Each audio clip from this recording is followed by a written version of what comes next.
Hello everyone. About 70% of the friends who watch my videos are not subscribed, and I would be very happy if you did.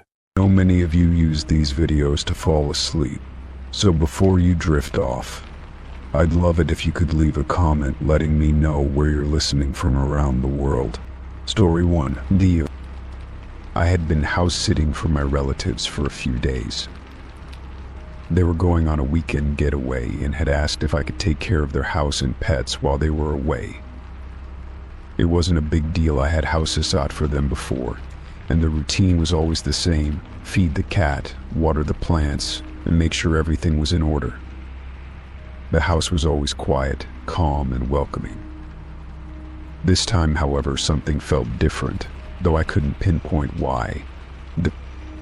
The first night went by without incident. I spent the evening watching a movie, curled up on the couch, and tending to the cat. The house was still as usual, and I had no reason to suspect anything strange. As I went to bed, I noticed that the floorboards in the hallway creaked more than I remembered, but that was hardly something to be alarmed about. After all, old houses tend to make noises. I fell asleep quickly, thinking nothing of it. The following morning, I was up early to take care of the chores. The cat needed to be fed, the plants watered, and the garbage taken out. It was a typical start to the day, but as I moved through the house, I started to notice odd things. Some of the furniture had been moved slightly out of place.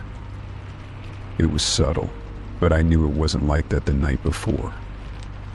I thought maybe it was just me being overly cautious, but there was a nagging feeling I couldn't shake. By afternoon, I had finished most of my tasks, but curiosity got the better of me. I had never really explored the house beyond the main living areas and the guest bedrooms. The owners had a large attic, but I had never been up there, and the basement was always off limits to me as a child. However, the crawl space in the hallway closet was something I had never paid attention to before. It was a small, tight space, barely large enough to crawl into, but there was a door that led to it. I wasn't sure why, but today I felt compelled to open it and take a look. The door creaked loudly as I pulled it open. It led to a dimly lit, dusty crawl space with old beams and insulation. It smelled musty, like something had been hidden away for years. I didn't know what I expected to find, but certainly not what I came across. As I crouched down to inspect the area, I saw something strange: a pile of shoes. They were scattered on the floor in disarray, all of them women's shoes, some still in their original boxes, others strewn about in various states of wear. There were boots, heels, flats, and sandals. Some of them looked expensive, while others were cheap and worn down. It didn't make sense. This wasn't just a storage area. It felt as if someone had been hiding something. I reached for one of the shoes, carefully picking it up. It felt old, and the leather had cracked in places.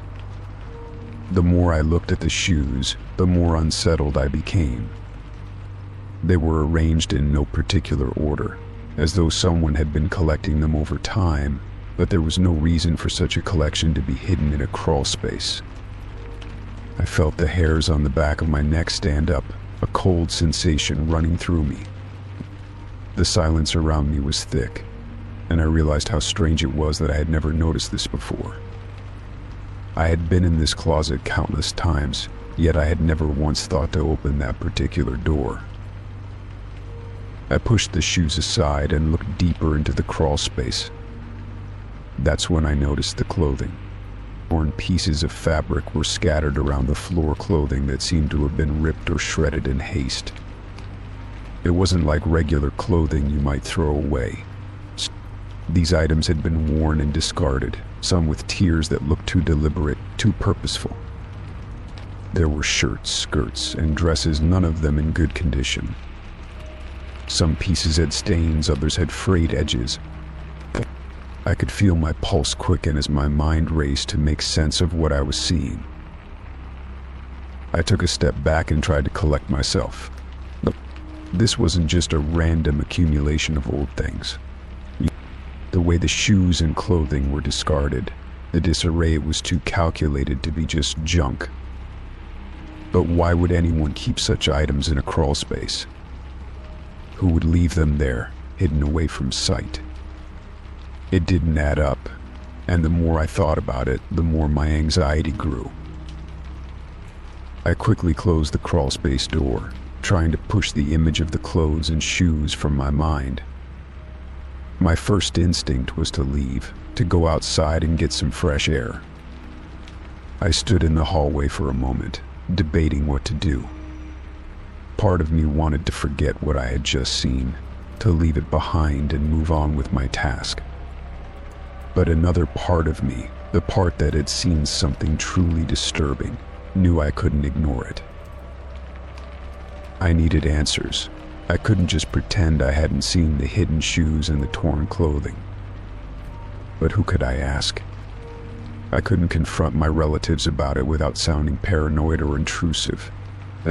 What if they didn't know about it? What if they had no idea something was hidden in their house? The more I thought about it, the more unsure I became of how to proceed.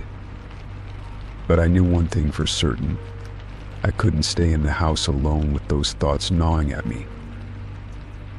That night, I decided to leave the house for a while. I couldn't shake the feeling of being watched, of someone knowing that I had discovered their secret. I wasn't sure who I thought would be watching me, my relatives, the person who had hidden the shoes and clothing. But the thought of staying in the house by myself after what I had seen felt too unsettling. I drove to a nearby coffee shop and tried to distract myself with a book, but my mind kept returning to the crawl space. I couldn't stop thinking about the shoes, the clothing, the way they had been hidden so carefully. It was as if someone had been preparing for something, like they were waiting for the perfect moment to strike. I didn't know who that person was or what they wanted, but I had no intention of finding out. The next day, I decided to investigate further. I went back to the crawl space, this time bringing a flashlight. I didn't want to feel as if I were overreacting, but I couldn't ignore what I had found. I searched the area again, hoping for an explanation, but there was nothing new. The shoes were still there, the clothing still torn. I carefully made a mental note of everything I saw, including the precise location of each item. The more I observed, the more I realized I couldn't leave it up to chance. I had to tell someone. I called my relatives and explained what I had found. I was hesitant at first, afraid they would think I was overreacting, but when I mentioned the crawl space and the hidden items, they were immediately concerned. They told me they had no idea the crawl space was being used to store anything, let alone such a strange and disturbing collection. They promised to investigate when they returned home. When they came back, they inspected the crawl space, and to my relief, they took my concerns seriously. They called the authorities, who took over the investigation. After some time, it was discovered that the items in the crawl space had been collected by a former tenant, who had apparently used the house to store them. It turned out that the former tenant had a history of odd behavior, and the police were able to track them down. While no criminal activity had been committed, it was a deeply unsettling situation. The experience left me shaken. I couldn't forget the eerie sense of invasion I had felt that day in the crawl space. Though the situation was resolved, I learned a hard lesson about the hidden stories that could lie behind closed doors. Story 2. I had always taken that alley as a shortcut when walking home at night.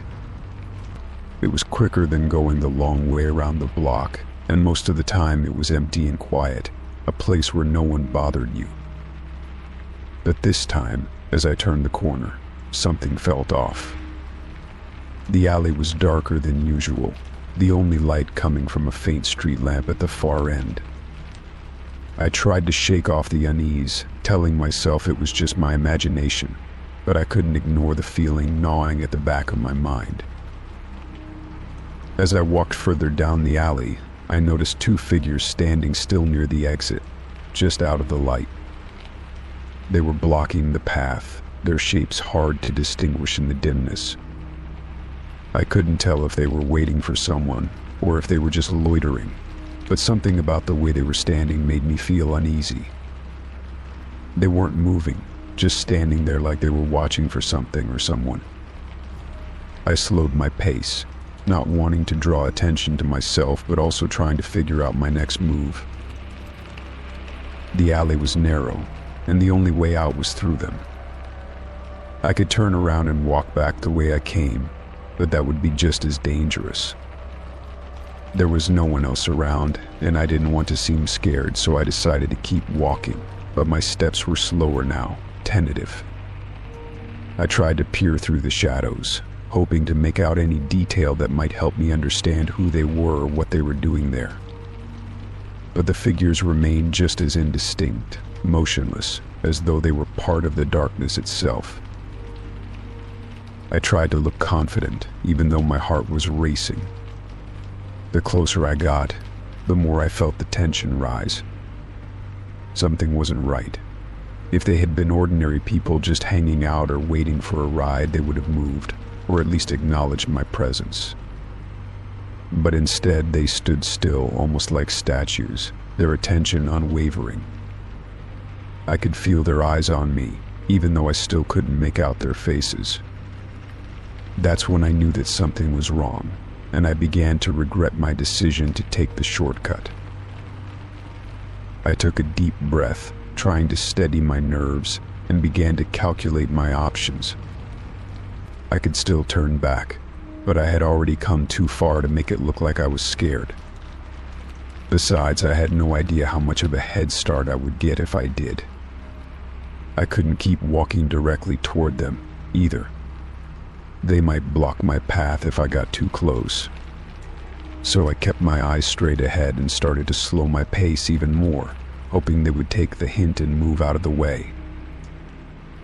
Just when I thought I might be able to slip past without incident, one of the figures finally moved. The person's silhouette shifted slightly and I froze, my stomach dropping. I had been hoping to get by unnoticed, but now it felt like there was no way out. My mind raced with all the possibilities of what could happen next, none of them good. I didn't know if they were waiting for me specifically, or if they were just a random threat, but I knew I had to be ready for anything. The person took a step toward me, and I instinctively took a step back. It was a slow, deliberate movement, and the figure's posture was unnervingly calm, like they knew exactly what they were doing. I wanted to keep walking, to just push past them, but I couldn't bring myself to move. Every instinct I had screamed at me to turn around and find another way out, but I knew the exit was too close. I had to make a decision, and fast. The other figure still hadn't moved. I could only see the first person now, their face still hidden in shadow, but I could feel the weight of their gaze, even though I couldn't see their eyes. I couldn't tell if they were waiting for me to make the first move or if they were just trying to intimidate me. Either way, I didn't want to find out what would happen next. I looked around desperately, searching for anything that could help me get out of this situation. In that moment, I realized how isolated I was. There was no one nearby, no cars passing by, no distant voices from the street. I was completely alone in the dark with these two figures. My mind raced through a dozen scenarios, none of them good. I could feel the adrenaline starting to pump through my veins, but I kept myself steady, trying to think clearly. I had to act, but I couldn't afford to do anything rash. If I made the wrong move, I didn't know what might happen. Then, something unexpected happened. The first figure took another step toward me, but this time they spoke. The voice was low, almost a whisper, but I could hear the words clearly enough. "Where are you going?" they asked. It wasn't a question of curiosity, it was a challenge, one that made my blood run cold. I tried to speak, but no words came out. I just stood there, staring at them, my heart pounding in my chest. The silence stretched on for what felt like an eternity. I had no idea what to say or do. I couldn't even move. It was like I was frozen in place, unable to escape from this nightmare I had accidentally walked into. The figure was still approaching, and now I could see that they were holding something in their hand, though I couldn't make out what it was. My mind raced, trying to think of a way to defend myself, but I came up blank. I had no weapons, no means of fighting back. Then, just as the figure was almost within arm's reach, I heard a noise from behind me. It was faint at first, but it quickly grew louder, a car engine, followed by the sound of tires crunching on gravel. My heart skipped a beat. A car was approaching from the street, and it was getting closer. The figure in front of me seemed to notice too, because they froze, their heads snapping toward the sound. For a split second, everything seemed to hang in the balance, as if time had slowed down. The car's headlights illuminated the alley, casting long shadows on the walls. The two figures seemed to hesitate for just a moment before they both turned and disappeared into the darkness. I couldn't believe it. They were gone, just like that, as if they had never been there at all. The car pulled up, and I quickly rushed toward it, not caring who the driver was. I was just grateful for the distraction.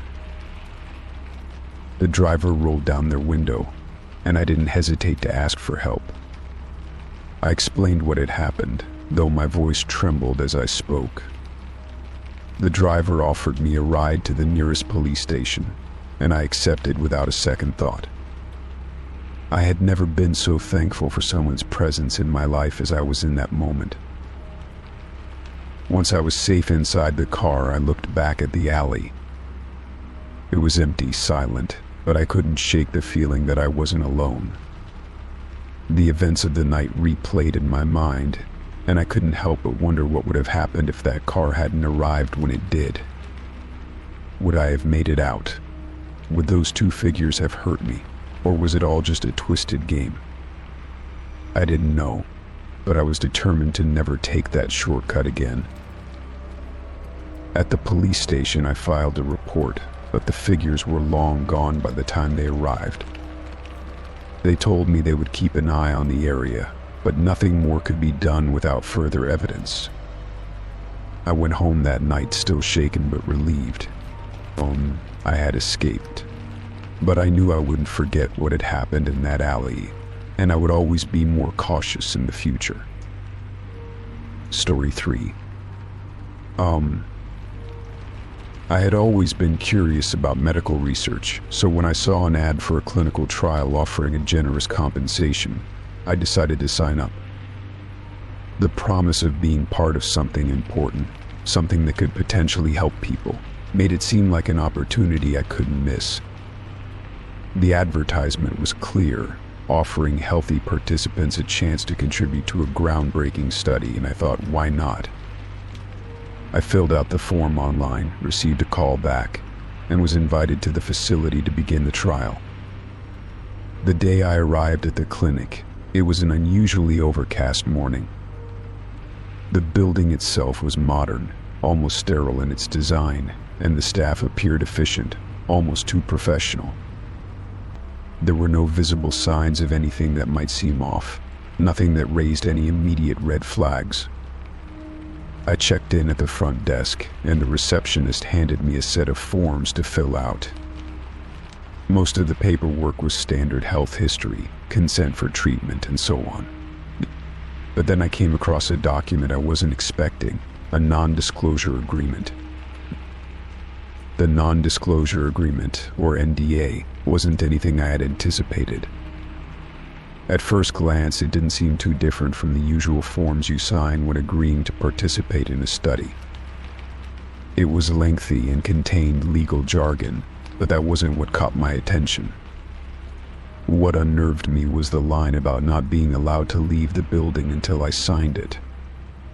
The sentence was buried in the middle of the document, almost as if it were an afterthought, but it was there. It didn't make any sense, but it was clear that signing the agreement was a condition of participating in the study. I hesitated for a moment. I looked around the room at the quiet, sterile walls and the staff members who moved in and out of the office. I could see other participants sitting in the waiting area, all absorbed in their phones, seemingly oblivious to the paperwork in front of them.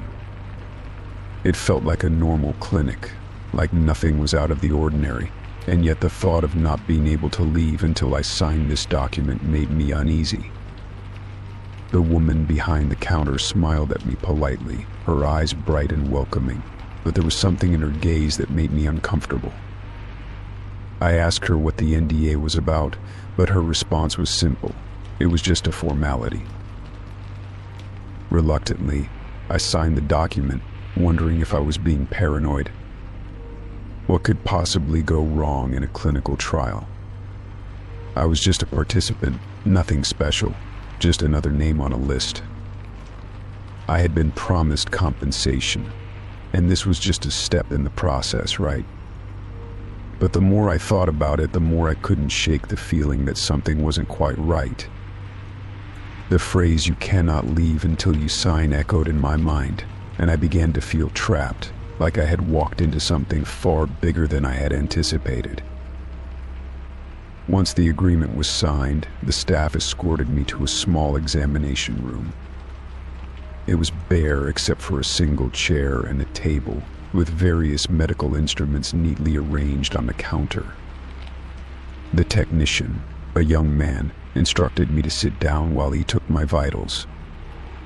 His demeanor was professional but distant, as though he had done this 1,000 times and wasn't interested in small talk.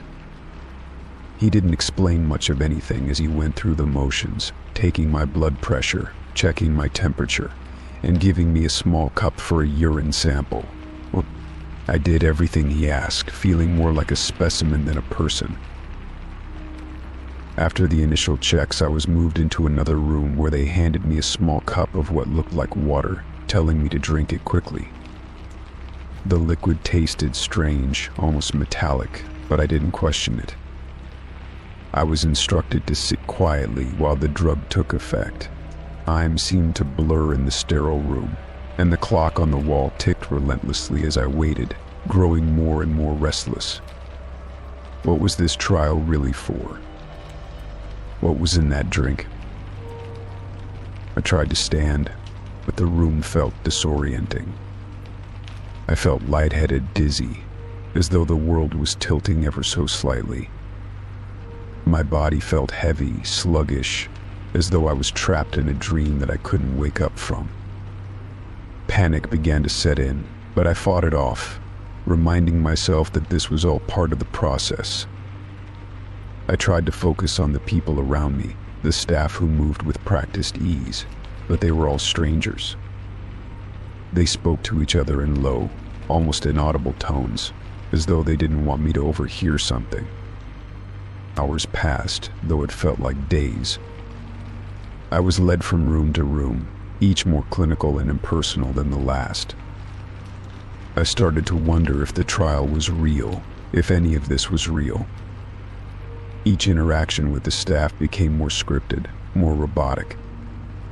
I was no longer sure if I was still part of a normal study, or if I had inadvertently walked into something darker. The facility was devoid of any warmth, and the longer I stayed, the more it began to feel like a trap. Finally, after what seemed like an eternity, I was told that I could leave. The staff handed me a large envelope containing my payment and a final set of forms to sign. But there was something in their eyes, something that said I wasn't supposed to ask questions. I didn't ask why the study had taken so long, why I had been kept there without clear explanation.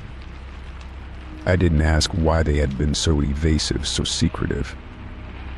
I simply signed the final documents, got my envelope, and walked out the door. But as I left the building, the unease didn't leave me. I kept thinking about the strange non-disclosure agreement, the unsettling hours in that clinical trial, and the fact that I had been told I couldn't leave. I started to question everything. What had I really signed up for? Was this just an ordinary trial, or was there something far more sinister happening behind those walls? The weeks that followed were unsettling. I tried to forget about the experience, to move on with my life, but something kept pulling me back. I began to notice strange things, messages in my inbox that I didn't remember signing up for, phone calls from unknown numbers, and a nagging feeling that I was being watched. It was as if they knew I was still thinking about the trial, still wondering what it had all been for. I began to investigate, to dig deeper into the clinic and its operations, but the more I searched, the less I found. It was as if the clinic had been erased from the internet entirely, as though it had never existed. No reviews, no information, not even a mention on social media. I realized that the facility wasn't just a place where they conducted clinical trials, it was something much darker, something hidden in plain sight. The calls kept coming, the messages kept arriving, and I started to fear for my safety. But no matter how much I tried to warn others or seek help, the trail grew colder. The trial I had participated in, the people I had encountered, it all felt like a carefully orchestrated plan. I began to wonder if I was the only one, if anyone else had experienced the same thing, but I couldn't find anyone willing to speak up. And now, every time I see an ad for another clinical trial, I can't help but feel the same sense of dread. What had I been part of? Was I just a pawn in something much larger? I don't know, and I may never know the full truth.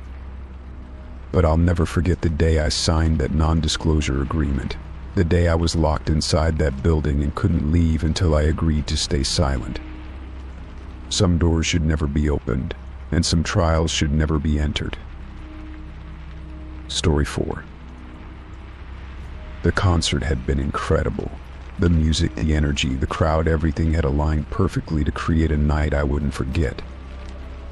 I had always enjoyed live performances, but this one was different. Maybe it was the atmosphere, or maybe it was the sheer joy of being surrounded by so many people who shared the same love for the band. Whatever it was, I was elated as I left the venue, my mind buzzing with the last song echoing in my ears. I didn't think anything unusual was happening when I first stepped outside the concert hall. It was late, and the streets were quieter than they had been inside. The cool night air felt refreshing after the heat of the crowd. I took a deep breath, feeling content, when I realized I wasn't alone. A figure stood a few steps behind me, moving at the same pace. At first, I told myself I was imagining it. After all, it was a busy night, many people had left at the same time.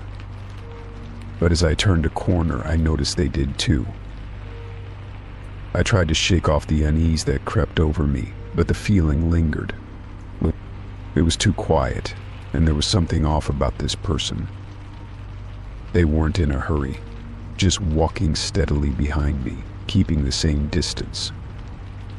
It wasn't as if they were trying to catch up, it was more like they were deliberately staying behind.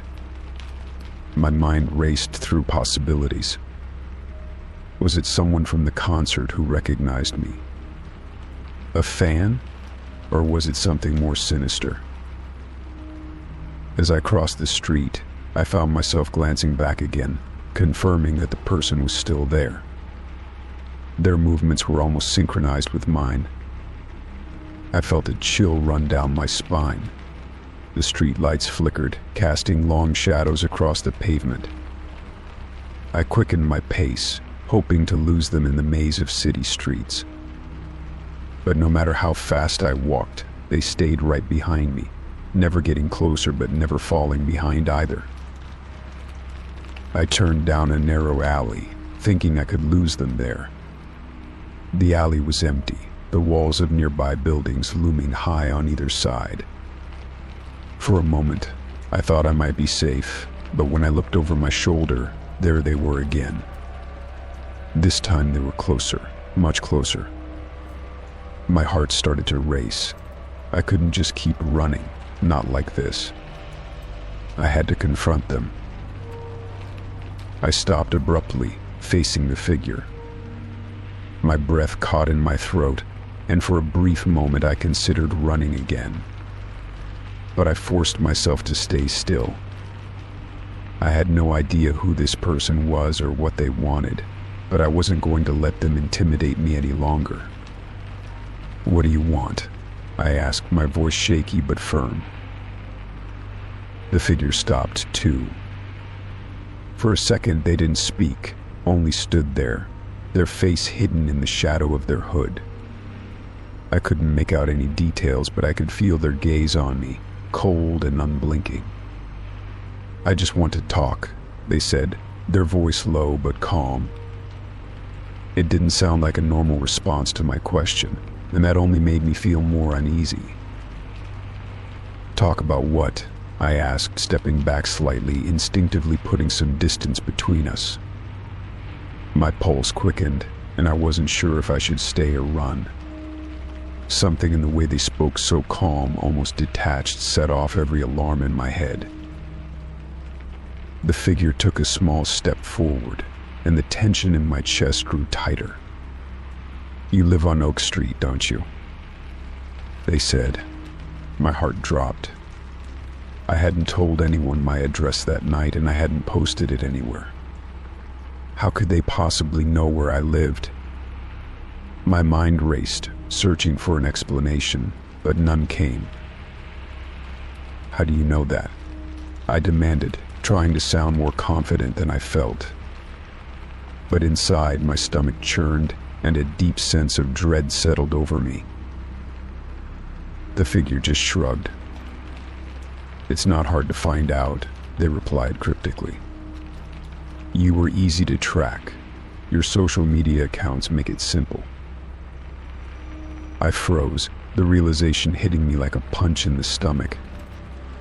The little details I had shared online, the small glimpses of my life, my address, where I went, what I liked, all of it had been enough to lead this person directly to me. I had never felt so exposed, so vulnerable. The sense of being followed, of being watched, wasn't just paranoia, it was real. "I don't want any trouble," I said, my voice trembling now. "I don't know who you are, but I need you to leave me alone." The figure paused, considering my words for a moment. Then, to my shock, they nodded slowly, as if understanding. But instead of backing away, they took another step forward. "I'll leave, but only if you understand that you can't hide from the truth.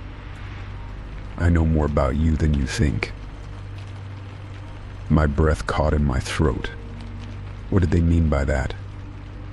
Was this some kind of twisted game? Or was I in danger? I felt paralyzed by fear, unable to move or speak for a moment. Finally, after what felt like an eternity, the figure turned and started walking away, leaving me standing in the dark alley, my heart still racing. I couldn't bring myself to move for a few moments, as my thoughts spun in circles. I had no idea who this person was or why they'd followed me, but one thing was clear: they knew too much. I quickly walked home, my steps fast and unsteady, the shadow of that encounter lingering in my mind. Every sound in the quiet night seemed louder. Every passing car felt like a threat.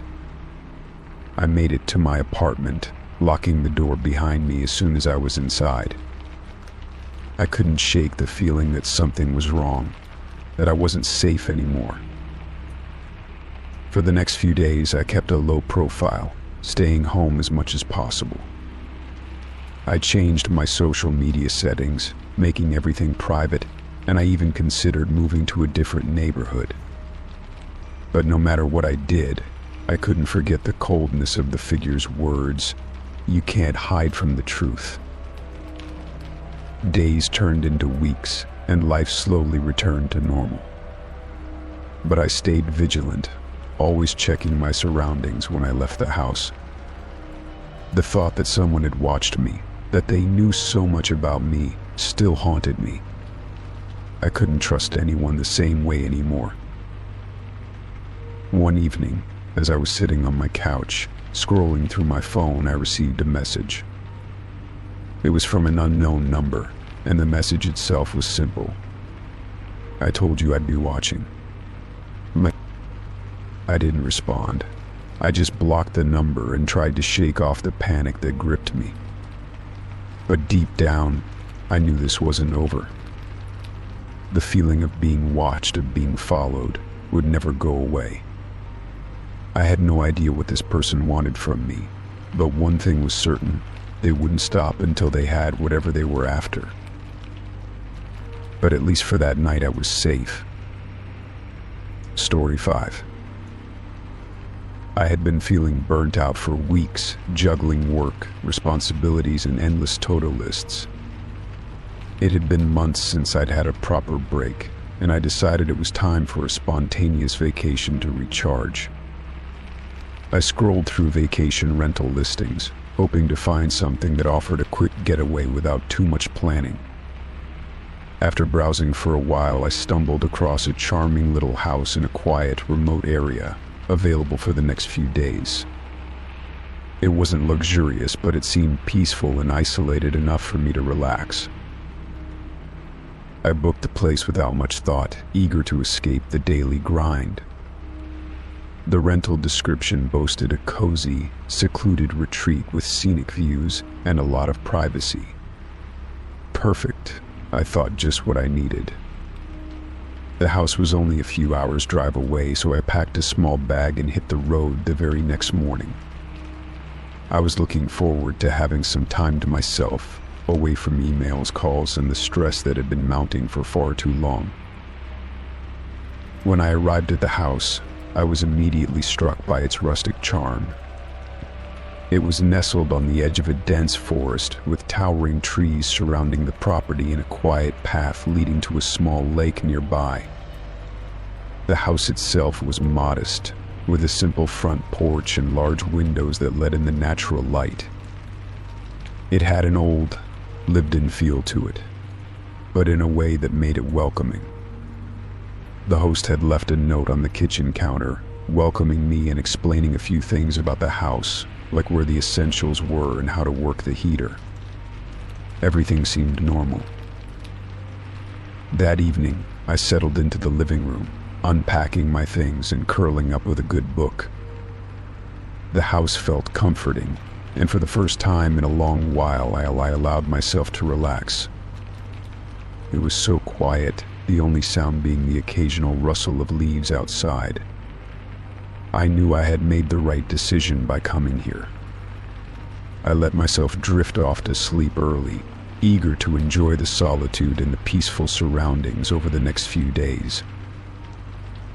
The next morning, I woke up early to the sound of birds chirping outside. I stretched, refreshed, and decided to explore the house a bit more. As I wandered through the rooms, I noticed that it had a bit of an eclectic feel, some old furniture mixed with newer pieces, a few quirky decorations here and there. When I entered one of the bedrooms, I stopped in my tracks. There was a large wall mural covering an entire section of the room, and the images printed on it caught my attention immediately. It was a collection of social media profiles, dozens of them, all printed out and pinned to the wall. At first, I thought it was just a random collection, but as I looked closer, I saw something that made my stomach drop. One of the profiles on the wall was mine. I recognized my own face in the photo, along with my name and some of the information that was listed on my social media account. It was surreal. I had no idea what this was about, but I immediately felt a knot tighten in my chest.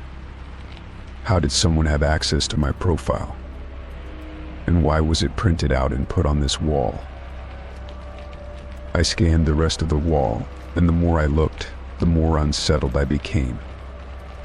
There were other profiles, some I recognized, others I didn't. Some were friends I had on social media, and some were people I had only met briefly in passing.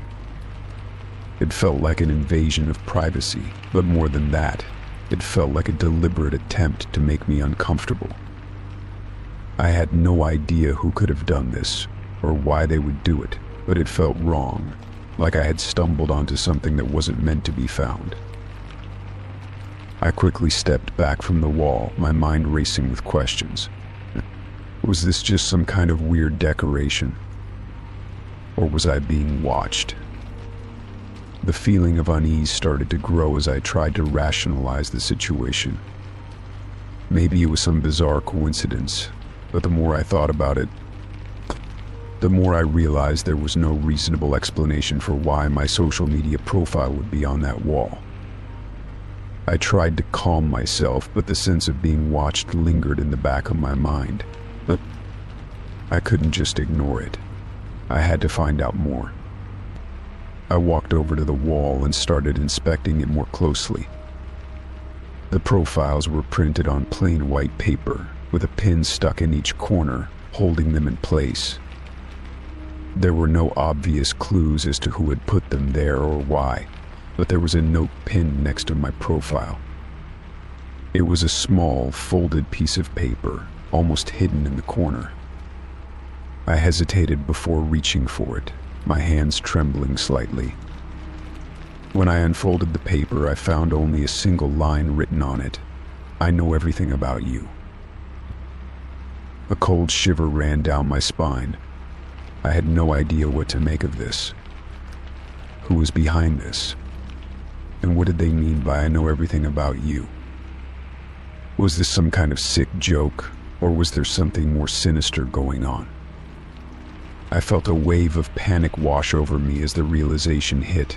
I was alone in a remote house with no one around to help, and someone had been tracking my every move, at least online. I quickly left the room, my heart pounding, and started looking around the house for any other signs that I wasn't alone.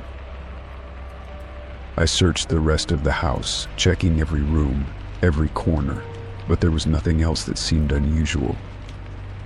The house was quiet, almost too quiet, and I couldn't shake the feeling that I was being watched.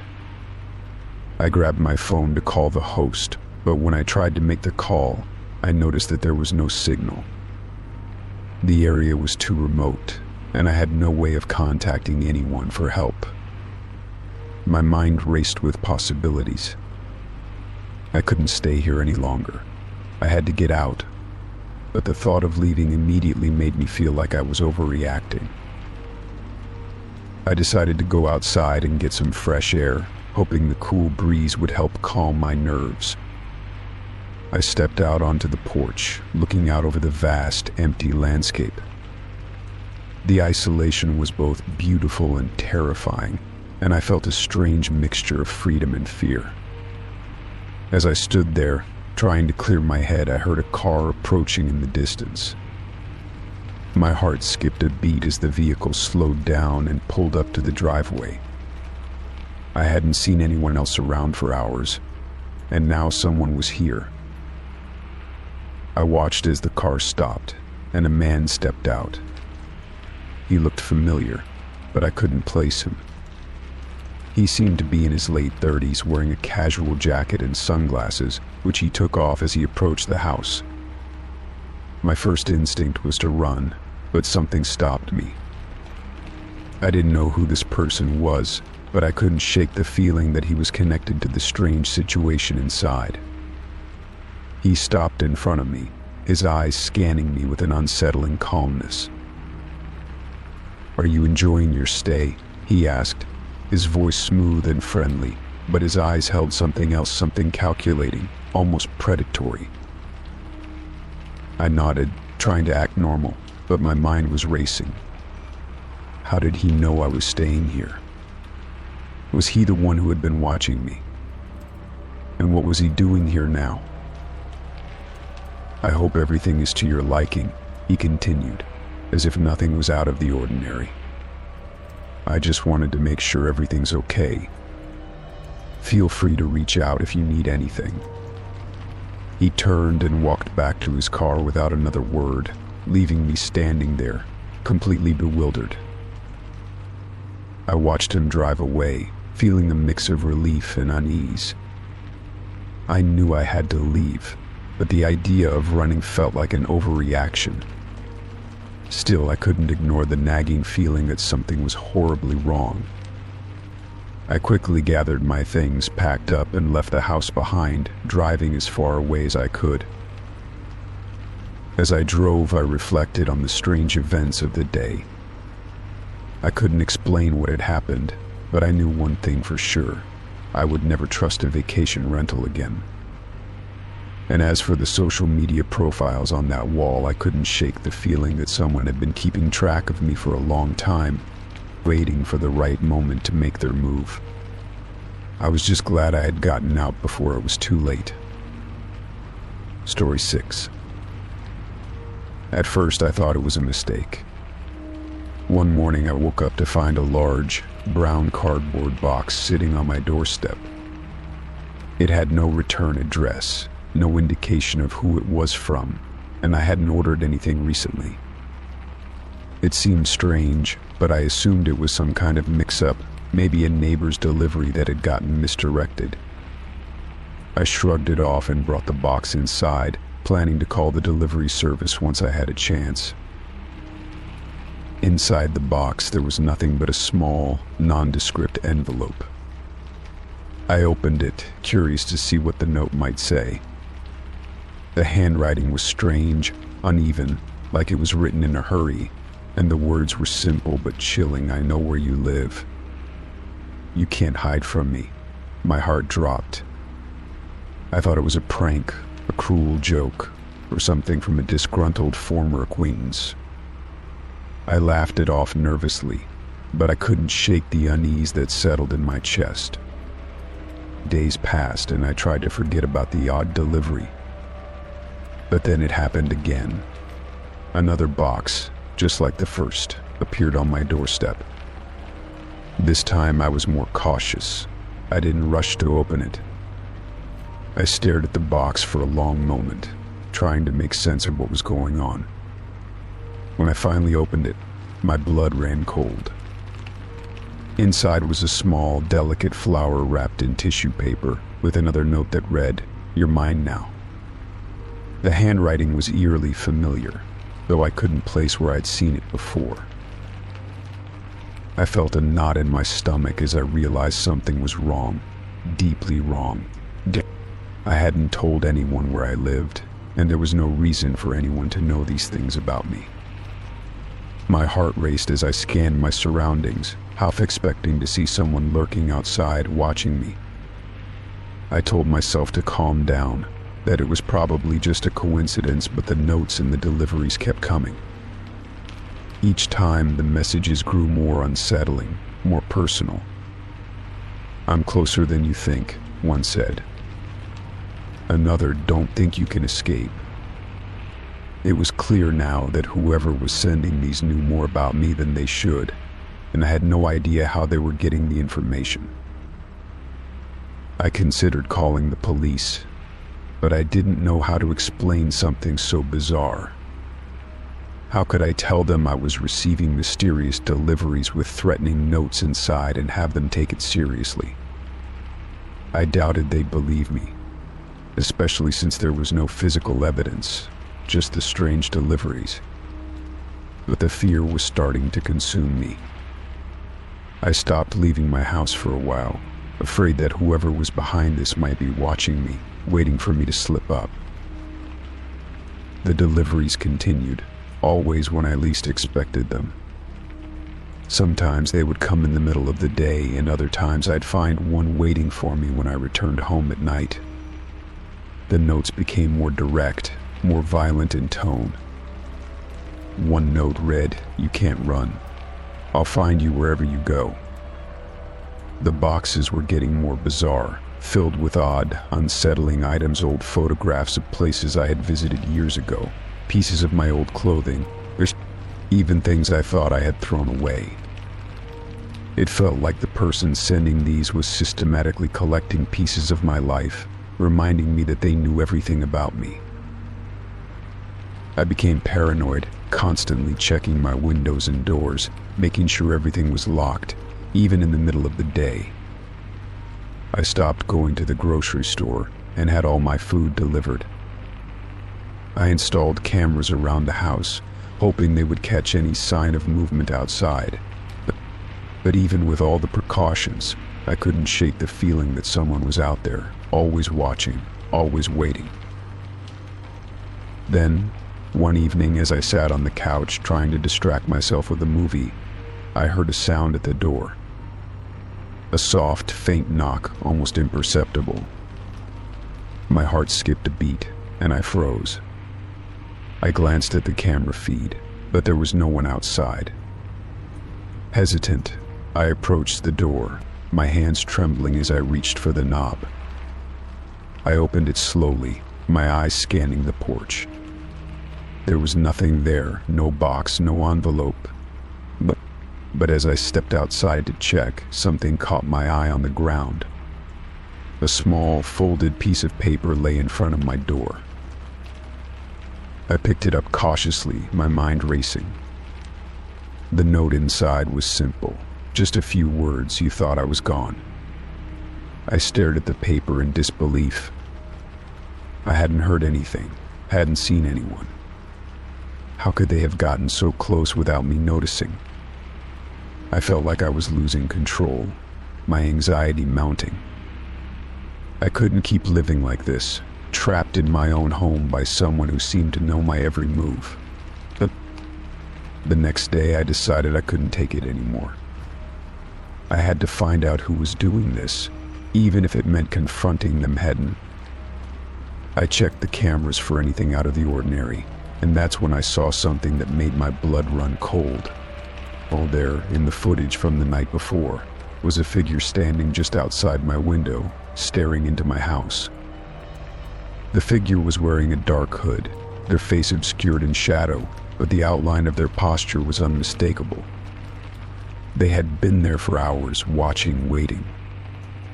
My breath caught in my throat, and I felt my world tilt, my heart pounding in my chest.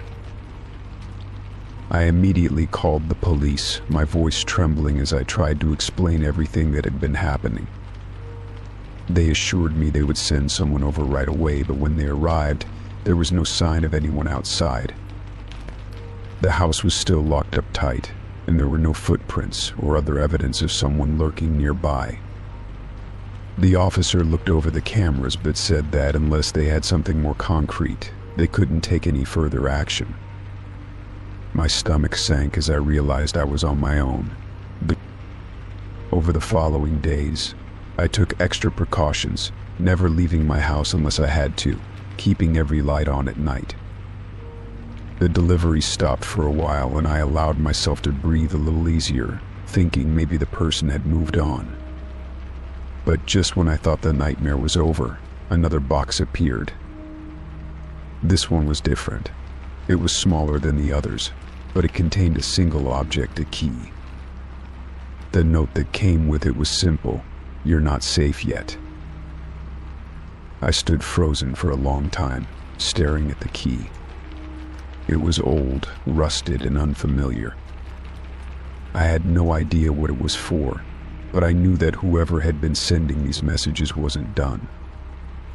I had no idea how much longer I could keep running from this person, but I wasn't going to let them control my life any longer. I took the key and shoved it in a drawer, knowing that at some point I'd have to face whatever was behind all this. I just hoped that when I did, it wouldn't be too late. Story 7. I had been living with a roommate for a few months when I first noticed something odd happening. It was a typical evening, and I had just finished working on some tasks for the day. I had decided to relax by watching a movie, but as I sat down, I noticed that the coffee table was not where I had left it. It was slightly out of place, more toward the center of the living room, which was unusual because I always made sure everything was in its proper spot. I thought maybe I had moved it earlier and forgotten, but I couldn't shake the feeling that something was off. The next few nights were similar. I would come home to find things rearranged. The chairs in the dining area would be in different positions, the couch cushions would be slightly askew, and the small end tables near the windows would be moved. At first, I convinced myself that I was just imagining things or that I was the one moving things without realizing it. But then it started happening more frequently, and I could no longer deny that something strange was going on. One evening, I decided to stay up later than usual, hoping to catch whoever was behind it. I sat quietly on the couch, dimly lit by the glow of my phone, watching the clock tick slowly toward midnight. My roommate had already gone to bed, and I felt like this might be my best chance to figure out what was happening. The house was eerily quiet, the only sound coming from the soft hum of the refrigerator in the kitchen. Around 1 a.m., I heard the faintest sound, a soft shuffle of footsteps on the hardwood floor. My heart started racing, and I held my breath, trying to stay as still as possible. The sound grew louder, and I could make out the faint scraping of furniture against the floor. I quickly turned my phone's screen brightness down to avoid being noticed. The footsteps were moving closer, and I could hear something heavy being dragged across the room. I peeked around the corner, careful not to make a sound. Through the dim light, I saw my roommate standing by the coffee table, pushing it into a different position. It was like a scene straight out of a horror movie, and I couldn't believe what I was witnessing. They didn't seem to notice me watching them. The movements were slow and deliberate, almost as if they had done this many times before. When my roommate was done, they quietly returned to their room, leaving me alone in the living room with the rearranged furniture. My mind was racing. I had finally seen who was responsible, but I couldn't understand why they were doing it. It wasn't just a small thing here and there. The furniture was being shifted around in a way that made the whole space feel different every day. It wasn't just about the inconvenience, it was the secrecy, the fact that they would never acknowledge what had happened. The next morning, I tried to bring it up casually. I sat down at the kitchen table with my coffee, looking across at my roommate. They had already gotten up early, as usual, and were making breakfast. I cleared my throat and said, "Hey, did you move the coffee table last night?" They stopped what they were doing for a moment, then looked at me with a blank expression. "No," they said quickly, almost too quickly. I didn't move anything. I wasn't sure what to make of it.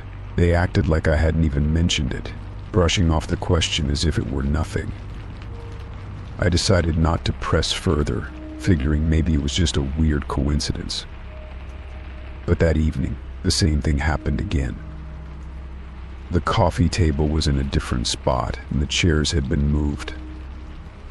I felt like I was going crazy. I was sure I hadn't moved anything myself, and yet they kept denying it, claiming it was all in my head. The pattern continued for weeks. Each night I would sit and wait, hoping to catch my roommate in the act again. It wasn't just about the furniture anymore. It became about the denial. I knew what I was seeing, but I couldn't get anyone to acknowledge it. The situation was becoming unbearable. I felt like I was living in a constant state of doubt, questioning my own perception of reality. One night, I decided I had to confront them directly. I couldn't keep going on like this, pretending everything was normal when clearly it wasn't. After a long day at work, I came home to find the living room yet again rearranged.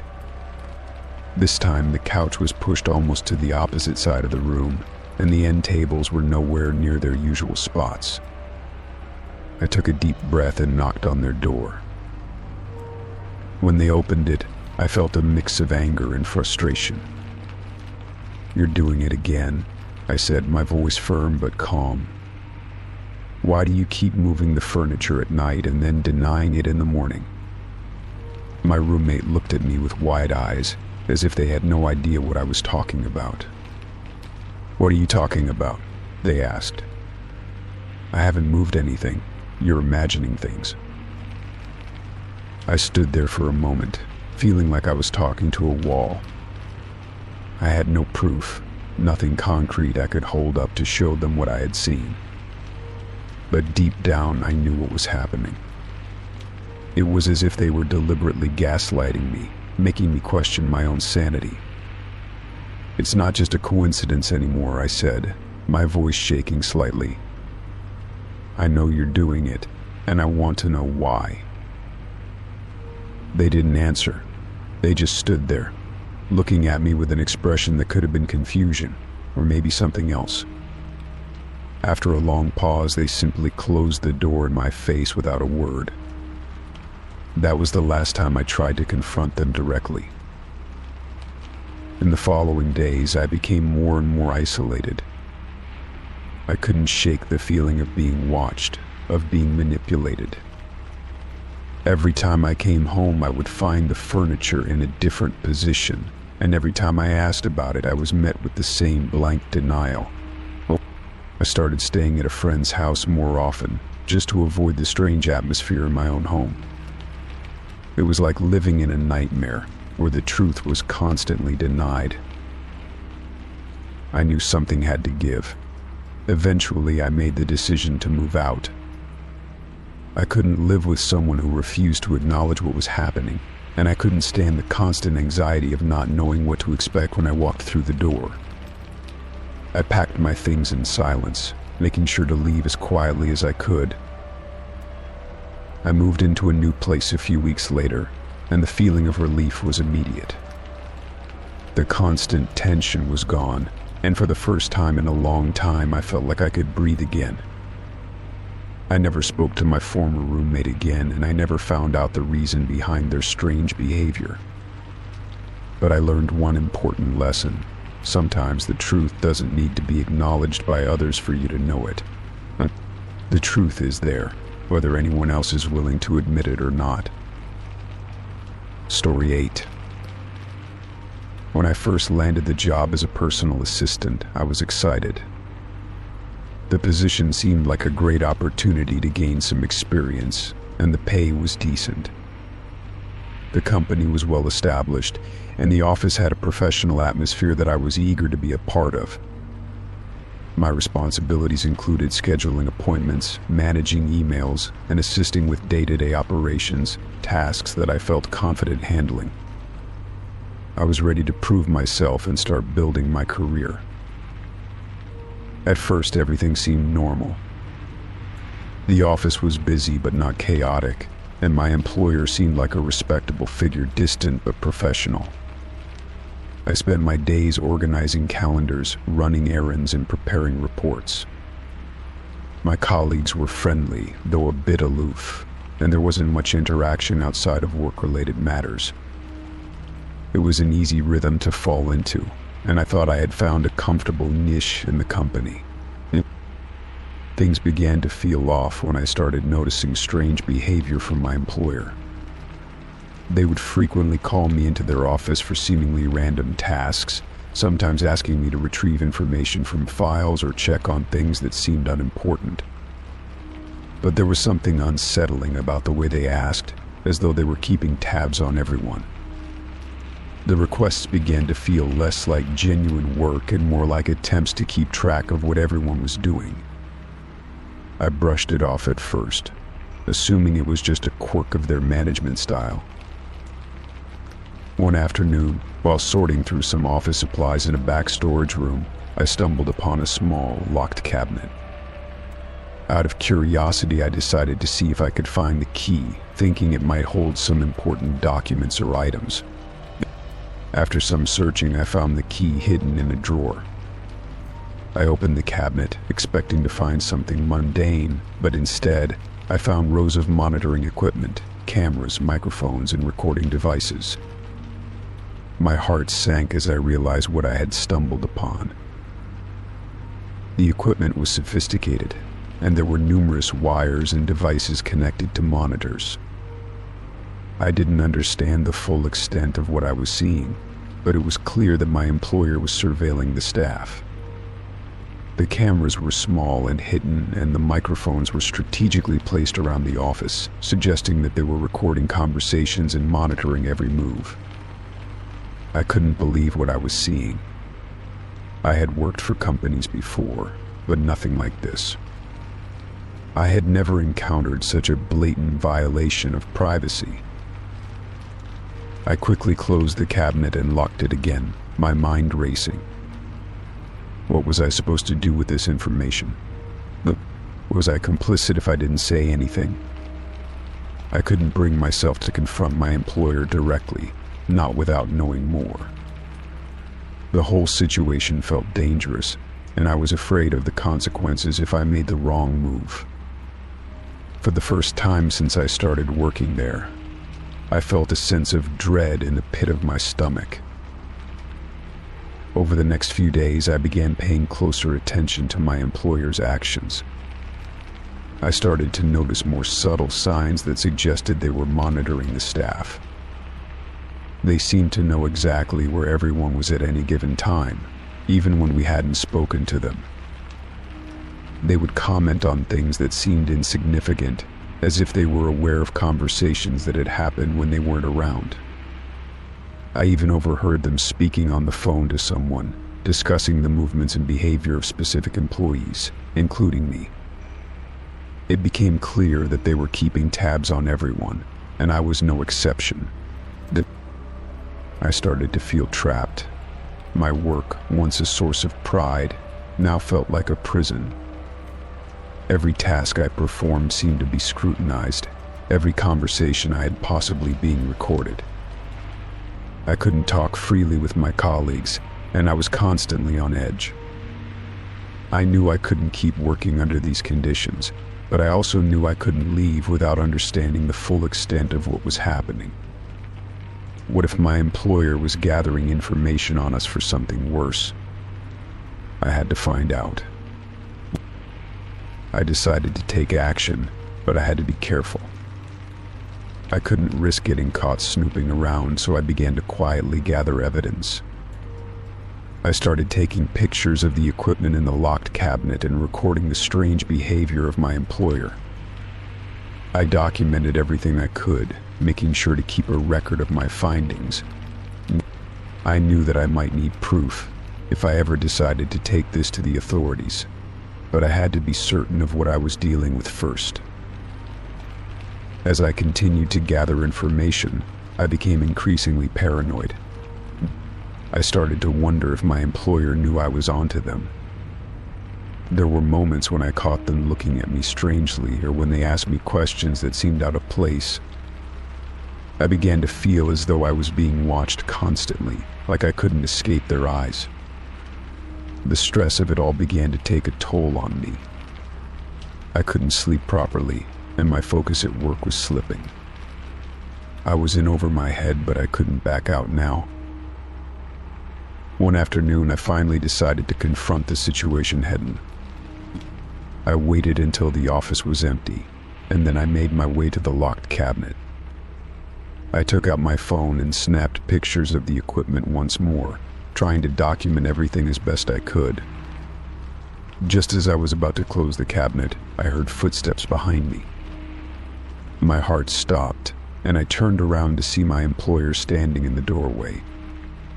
Their face was unreadable, but I could tell that they had been watching me for a while. I had been caught. For a moment, we just stared at each other in silence. The weight of the situation hung in the air like a heavy fog. My mind raced, trying to figure out what to say, how to explain myself. My employer broke the silence first. "I see you found my little project," they said, their voice calm but cold. "I'm afraid I can't let you leave just yet." There are things you don't understand.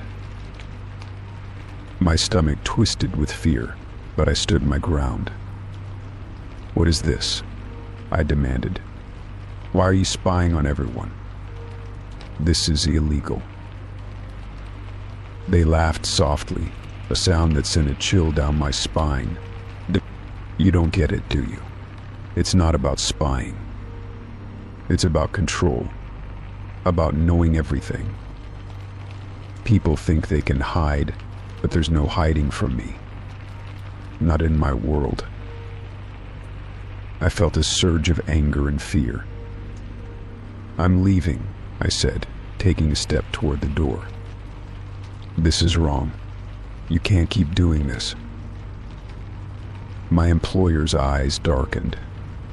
I think you'll reconsider. You wouldn't want to make this difficult, would you? They said, their tone sharp. I froze for a moment, my mind racing. But then I remembered the evidence I had gathered, the pictures and the recordings. I wasn't helpless anymore. I'm not afraid of you, I said, my voice steady. And I'm going to report you. This ends now. The confrontation was tense, but I didn't back down. I left the office, knowing that I had done the right thing, even though I didn't know what the future would hold. The police were involved, and my employer was investigated for their actions. It wasn't easy, but I managed to get out of that toxic environment, and I never looked back. The whole experience taught me a valuable lesson. Sometimes the most unexpected things can happen at work, and you need to trust your instincts. I was lucky to have the courage to act before it was too late. Story 9. I had been working at the retirement home for about 6 months, and it had quickly become part of my routine. Every day, I saw the residents and staff alike, each of us going through our daily motions. I had grown particularly close to a few of the elderly residents, getting to know their quirks, their favorite activities, and their stories from the past. It was a peaceful job, one that seemed to require more compassion than anything else. However, it wasn't long before something strange started happening that turned the entire place upside down. It began with small incidents that were easy to overlook at first. A resident, who had been perfectly fine a few days ago, would suddenly seem disoriented, unable to remember things she had been able to recall just hours earlier. Another would start acting out in ways that seemed uncharacteristic, becoming agitated or overly calm, much more than normal. At first, I thought it was just the usual progression of aging, the small, unfortunate missteps of health that come with time. But as it continued, something didn't sit right with me. One day I was asked to cover a shift for a colleague who had called in sick. It was an unusual request, but there were only a few of us working that night. I agreed, figuring it would be good to earn some extra hours. The evening went smoothly until late in the night when I found myself in the medication room preparing the night doses for the residents. That's when I noticed that the medication charts on the clipboard didn't match up with the bottles on the shelves. At first I thought it was a simple mix-up, but medication errors happen, especially in a busy environment like this one. But as I checked the labels and compared them to the charts, it became clear something was wrong. A few residents had been prescribed medications that didn't match their conditions. One resident, who was supposed to be on a mild sedative to help with sleep, had been given something much stronger, a medication that would cause extreme drowsiness and confusion. I double-checked the labels, and sure enough, the medication was wrong. I felt my stomach drop as the realization hit me. This wasn't an isolated incident. It seemed like someone had been deliberately switching the medications. I could hardly believe it. The thought that someone would mess with the health and well-being of vulnerable elderly people for any reason sent a chill through me. I immediately began to think about who could be responsible, but I couldn't jump to conclusions. I needed to be sure to have undeniable proof before I could bring it to anyone's attention. Over the next few days, I started keeping track of the medication logs. I looked at the records of the residents who had been acting strangely. Sure enough, their prescriptions didn't match what was listed in their charts. The more I dug, the more I discovered. It wasn't just one or two mistakes, it was a pattern.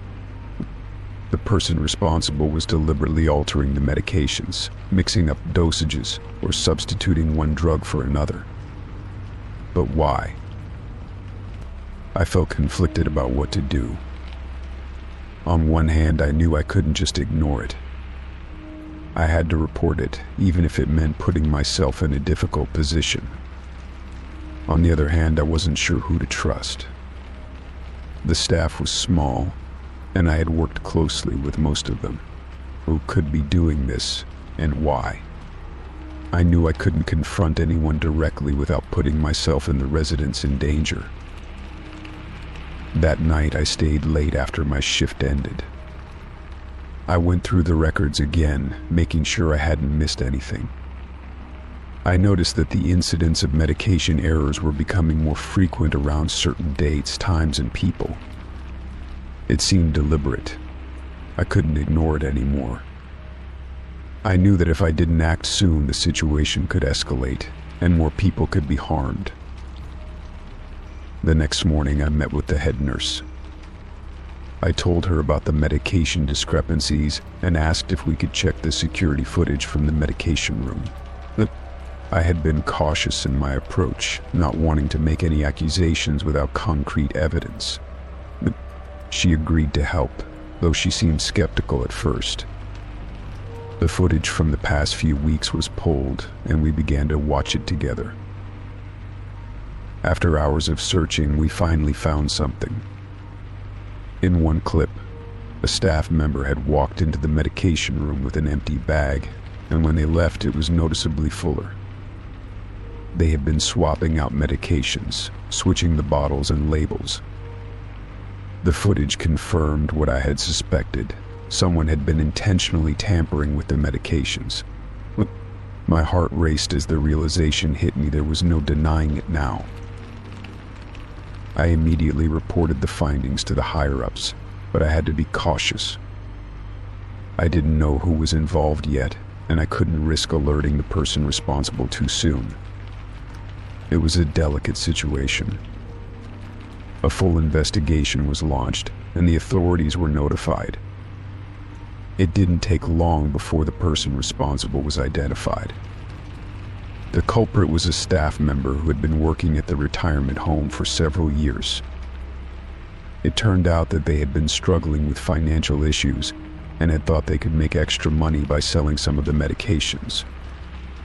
They had been slowly siphoning off portions of medication from multiple residents, switching their prescriptions, and selling the drugs to outsiders. The news hit the staff hard. We were all in shock, especially since the person responsible had always seemed reliable, even friendly. It was hard to reconcile the person we knew with the actions that had been revealed. But justice had to be served.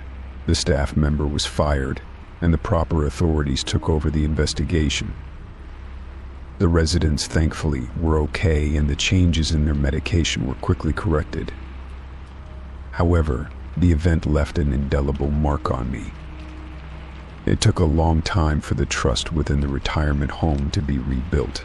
The residents, many of whom had already been dealing with health issues, were left shaken by the betrayal. The staff, too, had to process what had happened. It was a reminder of how important it was to always be vigilant and never let complacency take over. What happened could have been much worse if I hadn't noticed the discrepancies when I did. I kept working at the retirement home for some time after the incident, but things were never quite the same.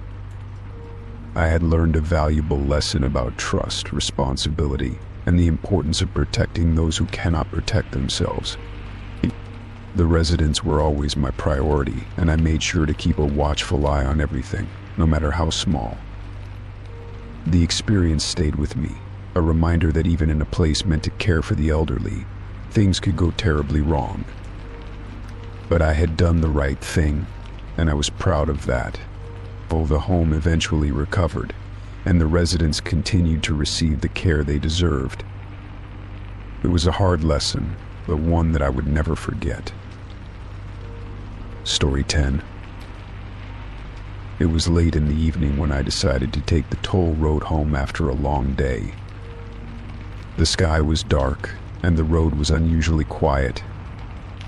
I had driven this route countless times, and yet tonight felt different. The absence of other cars was unsettling, but I thought nothing of it at first. I figured most people were probably already home, tucked away in their houses, leaving the road clear for me to speed through.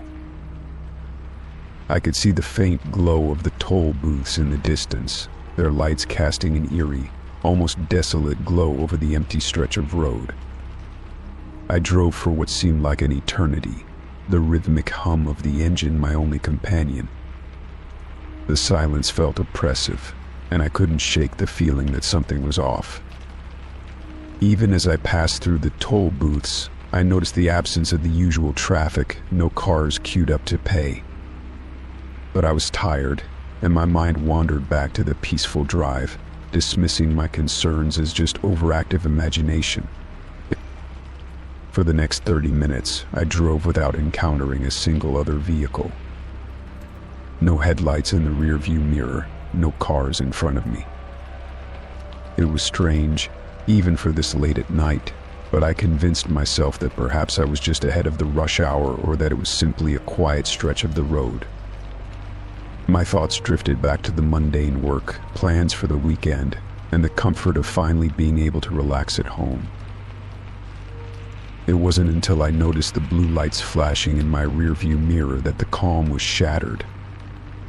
I pulled over to the side of the road, confused and slightly rattled. A police officer stepped out of the squad car and approached my window. He seemed calm, professional, but there was something in his eyes that didn't sit right with me. Something distant, something detached.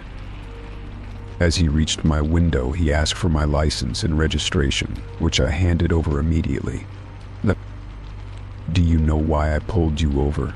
he asked, his voice even and methodical.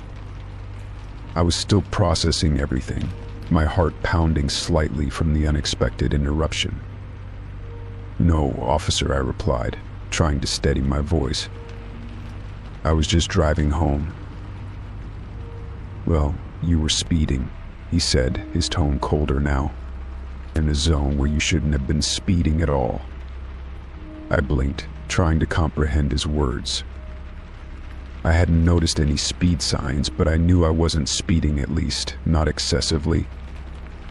I had been driving for 30 minutes without seeing another car, just the quiet road stretching out before me. I asked the officer, where exactly did I speed? They were expecting him to clarify which part of the road he was referring to. He looked down at the ticket pad for a moment, then said, "You were speeding on the section right before the toll booths. In fact, I've been tracking your speed since you entered the toll road." His words sent a chill through me. I had been on this road for a long time, but I had not seen a single other car pass me. How could he have been tracking me if there was no one else around? Trying to make sense of the situation, I asked him again, "But there's no other car around, officer." "I didn't see anyone else on the road." The officer didn't answer immediately. Instead, he scribbled something on his pad and then handed me a ticket. "You've been speeding," he said, and his voice seemed to lose its previous professionalism, as though he were suddenly impatient. "You need to pay this fine." My confusion grew, and the unease that had been gnawing at the back of my mind for the past half hour intensified. I looked up at the officer, who was now standing a little too still, almost unnaturally so. His eyes met mine for a moment, and I felt a sudden, inexplicable sense of dread. I took the ticket and mumbled a thank you, not quite sure what was happening. The officer turned away without another word, and I watched as he returned to his car, the blue lights flickering in the darkness. I sat there for a few moments, the weight of the ticket in my hand, trying to process the situation. Something didn't add up. I had driven that stretch of road countless times before, and I knew it like the back of my hand. There had been no cars, no one else. So how could I have been speeding in a place that was so empty? I glanced around the road, still devoid of any vehicles, and a sense of unease crawled over me. I started the car and began driving again, my mind racing. My thoughts kept going back to the officer's words, "You've been speeding in a place you shouldn't have been." I couldn't understand it. How had I ended up on a road that, according to him, I hadn't even driven on before? It was the same toll road I always took. But as I drove on, the feeling that something wasn't right persisted, like I was walking through a dream that I couldn't wake up from. I reached the toll booth once more, the same eerie glow casting shadows over the empty road. I stopped to pay, but the toll operator was nowhere to be found. The booth was completely unstaffed, and the ticket machine stood there, waiting. I placed the money in the machine and continued, now feeling an almost overwhelming need to leave the road behind me. This wasn't the place I knew. Something had changed, and I couldn't figure out what it was. As I continued driving, I started to notice the familiar landmarks of the road, but they all seemed slightly off. The trees along the roadside were more twisted than they should be, and the hills that used to look peaceful now seemed to loom ominously. The quiet felt oppressive, heavier than it had ever been before. I couldn't shake the feeling that I wasn't driving through the same place I had been just a short while ago. This road was different now. I took the next exit, hoping that maybe it would help me clear my head. The exit ramp was empty, and the streets felt desolate. I turned on my GPS to see where I was, but the screen just showed a blank map. No streets, no landmarks, just an empty grid. I checked the time. Only a few minutes had passed since I'd been pulled over. But everything around me felt wrong, as though I had been driving through some sort of parallel version of the world. My heart pounded as I realized what was happening. I hadn't just been speeding. I had been driven through a place that wasn't part of my world. The officer, the ticket, the toll booths, none of it made sense. Had I been in some kind of alternate reality? Or had something gone wrong with my perception of time and space? The more I thought about it, the less real it all seemed. I pulled over to the side of the road and took a few deep breaths. I needed to calm down, to make sense of this. I tried to convince myself that it was just exhaustion or stress from work that had made me paranoid. But deep down I knew that wasn't the case. There was something wrong with the road I had driven on, and it wasn't just a strange feeling, it was something tangible. I decided to go back to the toll road to retrace my steps, to see if I could find something that would explain what had happened. As I turned the car around, I was relieved to see the familiar toll booths ahead, but when I got there, the road was empty again. No cars, no signs of life, just the same eerie, quiet stretch of asphalt. The blue lights from the police officer's car flashed in my rearview mirror again. This time I didn't pull over. I drove straight past, not looking back. I don't know if I was ever supposed to be there, or if I had somehow crossed into a place I wasn't meant to be. All I know is that when I looked back, the toll road had disappeared. The signs and the officer were gone, and the road ahead was just another empty stretch of nothing. Story 11.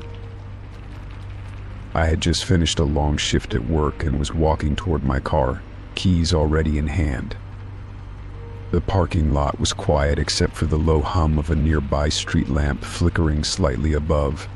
But as I approached my windshield, I noticed a small folded piece of paper tucked beneath the wiper blade. At first, I thought it was a flyer or some random advertisement, something easily ignored. I reached for it casually, but when I opened it, my fingers froze over the words. The handwriting was small, neat, and deliberate. The first line read, "Monday, red hoodie, black jeans, white sneakers." My heart gave a small jolt. The next line listed Tuesday, blue blouse, tan skirt, and brown flats. I flipped the paper over, dreading what came next, and there it was. Wednesday, black tiered with faded lettering, ripped jeans, and sneakers with green laces. I looked around the lot, expecting to see someone watching, maybe ducking behind a car or standing too still in the shadows. But there was no one, only my reflection in the driver's side window and the eerie stillness pressing in. My first instinct was to tear up the note and pretend I had not seen it, but I could not ignore how specific it was. The clothes listed were not general guesses. They were exact descriptions of everything I had worn. I drove home with the note clutched tightly in my hand, glancing at the rearview mirror more often than necessary. Every pair of headlights behind me felt suspicious, and I imagined someone tailing me, waiting for me to park so they could learn more. Once inside, I locked all my doors and double-checked the windows even though I lived on the 3rd floor. My apartment suddenly felt too open, too exposed. I looked around and realized I had always kept the curtains drawn halfway, giving anyone outside a view straight into my living room. I pulled the blinds shut and sat on the couch with the note still in my hand. There was no name, no number, nothing else written. I thought about who could have left it, trying to make a list in my head of people I had spoken to that week. None of them stood out. I had coworkers and casual acquaintances, but no one I would describe as overly interested or suspicious. The next morning, I checked my windshield the moment I left my building. Nothing was there, which gave me a slight sense of relief. Still, I changed up my outfit and took an alternate route to work. I kept my eyes peeled for anyone walking the same pace as me or looking a little too long. Everything felt like a threat now, and I hated that I was giving in to fear, but the note had rattled me deeply. At work, I told no one. I scanned the faces around me, wondering if one of them was the author. I thought about asking security to check the footage from the lot, but I had no proof of anything threatening. The note was creepy, yes, but not criminal. I tucked it into my bag anyway, just in case I needed it later. That evening, I decided to take control in some way. I placed my phone on the dashboard set to record video. I pointed it at the windshield, hoping to catch anyone who approached the car. I also downloaded an app that would alert me if motion was detected around the car while it was parked. These small actions helped me feel less helpless, but they did not ease the paranoia that had started to build. The next day passed without incident. Nothing was left on my car, and I wore a completely different combination of clothes just to see if anything new would be written down. By the end of the day, I began to question if it was a prank, maybe by someone who knew me casually and thought it would be funny. Still, that night I checked the footage. My hands trembled slightly as I watched several hours sped up. At one point, a figure approached the car. They were wearing a hood, moving with purpose. They did not hesitate or look around nervously. They just walked straight up to the windshield and tucked something under the wiper blade. It was the exact time I had found the note. My breath caught as they turned, their face completely obscured, and calmly walked away. I paused the video, rewound it, and watched again. It was a calculated move, not something done on impulse. I saved the footage and emailed a copy to myself. I also saved it to an external drive. Whoever this person was, they had watched me long enough to catalog my outfits and get close to my car without being caught before. The next day, I brought the footage to building security. They agreed to help review their parking lot cameras. We discovered the figure had entered through a side gate used mostly for deliveries. No camera faced directly toward it. They had found a blind spot and used it intentionally. Security agreed to increase their patrols and suggested I report the incident to local authorities. At the station, I handed over the note and video. The officer listened carefully but explained there was little they could do without a direct threat. They took a report anyway and encouraged me to keep documenting everything. I left feeling disappointed but still slightly more empowered. At least I was no longer alone in knowing something was wrong. That night, I added new locks to my door and set up a small camera facing the hallway outside my apartment. I also spoke to a neighbor I trusted, asking them to keep an eye out for anyone loitering near my door. Sharing the burden helped. I no longer felt like I was unraveling in silence. Weeks passed. No new notes appeared.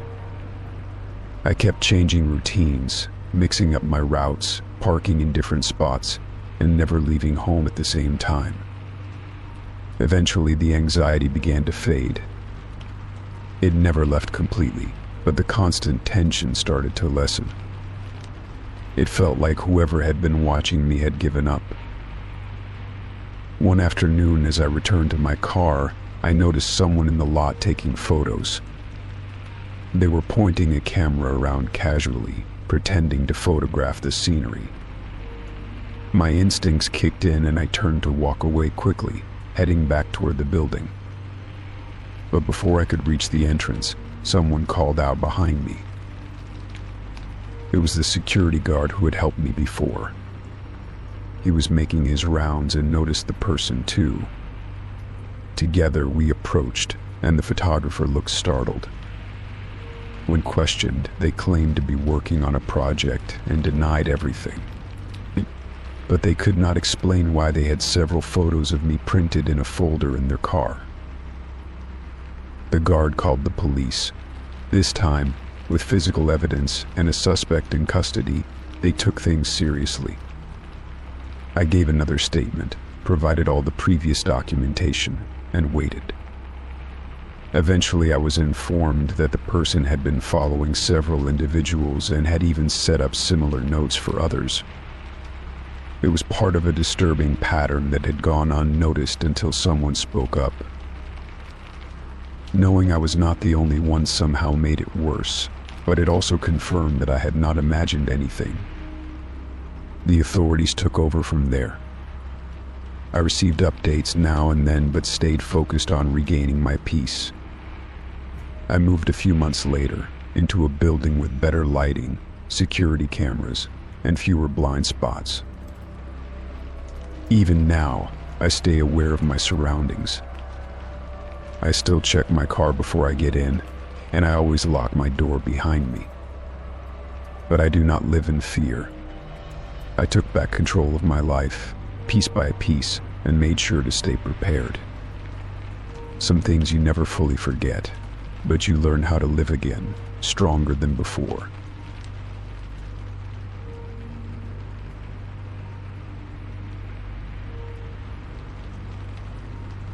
Story 12. It started like any other side job I had taken to make some extra money.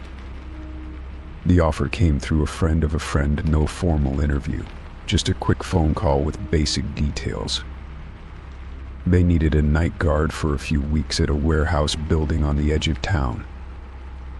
It seemed easy enough, just patrol the perimeter, keep an eye on the security cameras, and report anything unusual.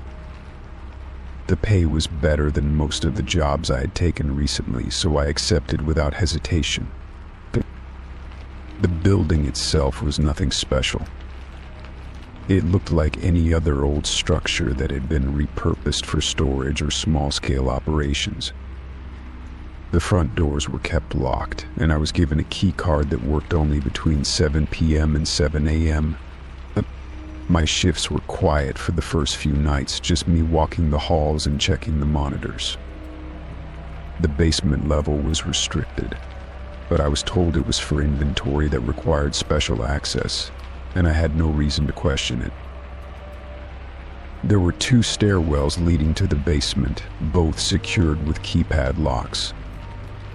I noticed that those doors were always locked tight, and I was never given the code. It struck me as slightly odd, but again, I figured it was just company protocol. I saw a few people coming and going during my shifts, usually after midnight. They never spoke to me and moved with a certain urgency, always heading for the restricted stairwell. I asked about them once during a routine check-in with a contact who hired me. He brushed it off, said they were tech staff managing delicate equipment. He warned me not to bother them or interfere with their work. The tone in his voice made it clear that asking more questions would be unwelcome. So I let it go, convincing myself it was just a specialized part of the operation I had no business knowing about. But things didn't add up. The cameras on the basement level showed only static, which I reported several times, but nothing was done to fix it. I figured maybe they were disconnected for privacy or security reasons. Still, something felt off about how secretive everything was. The more I noticed, the more I began to question what I had signed up for. Curiosity turned into unease, especially as the strange comings and goings increased. One night around 3 a.m., I saw a group of people arrive in a black van. They didn't use the front door. Instead, they parked at the rear loading dock and used a service entrance I had never noticed before. I watched them on the monitors, but once they passed the hallway near the stairwell, they vanished from view. That night, the restricted door was left slightly ajar. It was the first time I had ever seen it open. I debated whether to take a closer look. Part of me said to mind my own business, to just do the job I was hired to do. But another part of me, the part that had seen too much over the years, told me to trust my instincts. I waited a few minutes, then quietly made my way to the door. I listened for any sound, any indication of what was happening below. All I heard was a low hum, like machinery running underground. I descended the steps carefully, trying not to make a sound. The basement was dimly lit and smelled like chemicals and something metallic. I moved slowly, keeping to the shadows, my ears alert for any signs of movement. I heard muffled voices ahead, coming from behind a large steel door. The sounds were faint, but it was clear that multiple people were inside, speaking rapidly and moving around. I crept closer, looking for a vantage point to see what was happening. There was a small glass panel set high in the door. I had to stand on a crate to see through it. What I saw made my stomach twist. The room was filled with makeshift tables, lab equipment, and crates of supplies. People in gloves and masks were working at a frantic pace. It looked like some kind of illegal manufacturing or drug operation. I froze, unsure of what to do next. My first instinct was to call the authorities, but I had no idea who I could trust. If I called 911, I might put myself in danger if someone found out I had reported it. I backed away slowly, retracing my steps up the stairs without making a sound.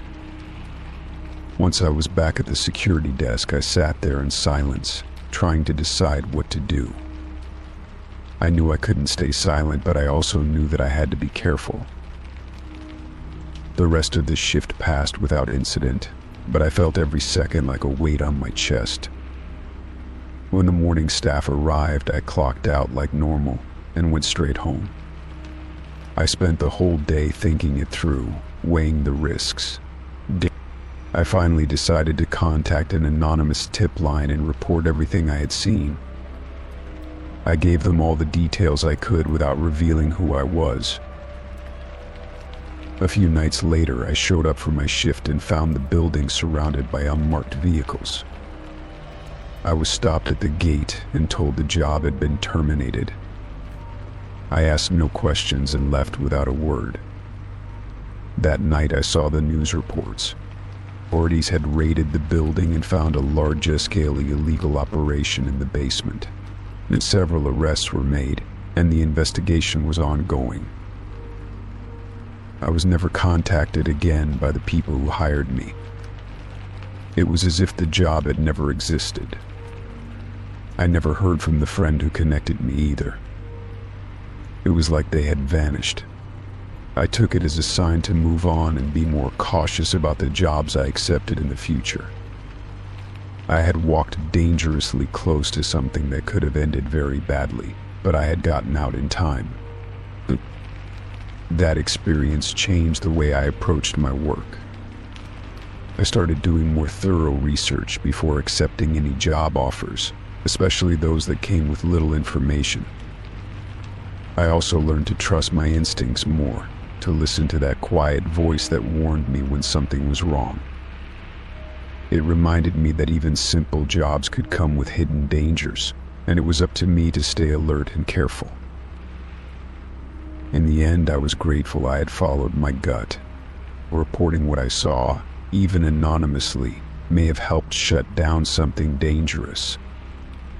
It gave me a sense of closure, knowing I had done the right thing, even if no one knew it was me. I moved on to other jobs, more cautious but still willing to work hard. That basement may have been a dark chapter, but it taught me lessons I carried with me for every job that followed. Story 13. I joined the support group out of desperation. It had been a tough year, and I was looking for something to keep me grounded. The group met once a week in a quiet room at the back of a local community center. Everyone who attended seemed genuine, sharing their struggles in voices that trembled with vulnerability. I found comfort in those meetings, in the faces that nodded with understanding and the words that echoed my own thoughts. That was where I first saw the person who would soon turn my life upside down. They were quiet at first, rarely speaking but always watching. I remembered thinking they were just shy, maybe new to the idea of opening up in front of strangers. They always sat in the same chair, eyes fixed on whoever was speaking. I didn't pay much attention to them beyond polite greetings and the occasional small talk after sessions. A few weeks passed, and the group became a regular part of my routine. I would arrive early, grab a seat by the window, and settle in. One evening, as I walked to a nearby cafe afterward, I noticed the same person following behind. At first, I brushed it off as coincidence. The cafe was close, and maybe they just liked to grab something to eat afterward like I did. But when I looked over my shoulder, they were already seated at the corner table, pretending to read a menu. The next time it happened, it was at the grocery store. I was picking up some basics when I spotted them a few aisles over. Again, I thought it was nothing.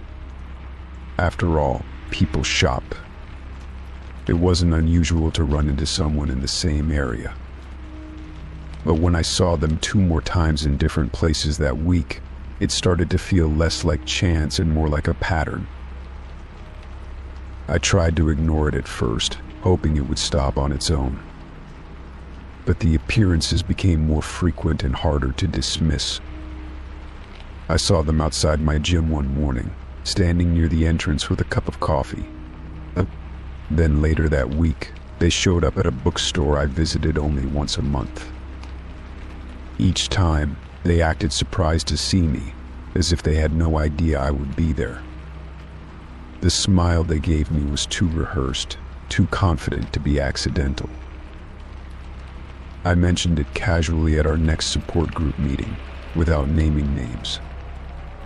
I said something about coincidences and feeling watched, hoping to gauge the reaction in the room. Nobody responded directly, but I saw their expression tighten, their posture stiffen slightly. They didn't speak that night, just listened like they always did, their eyes never leaving me. After that, things began to escalate.